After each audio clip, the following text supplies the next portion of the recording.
টানা 2 মাস ধরে বৃষ্টি হওয়ার কারণে আকাশে যেসব মাছ জন্মাতো সেসব মাছ আমাদের জমিতে এসে পড়েছে।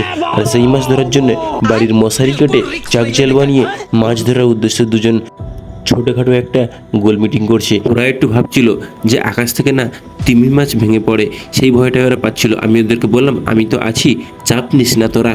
তোমরা হয়তো ভাবছো যে মাছ ধরছে ধরুক, কিন্তু পাক মারছে কেন? কেন আমি বলি, থানা থেকে পারমিশন আছে যে 3 পাক মেরে মাছ ধরতে হবে, নাহলে সব মাছ থানার আন্ডারে চলে যাবে।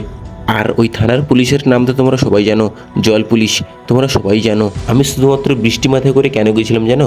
যে ওরা ঠিকঠাক করে 3 পাক মেরে মাছ ধরছে কিনা, না হলে সব কষ্ট ওদের ভোগে চলে যাবে।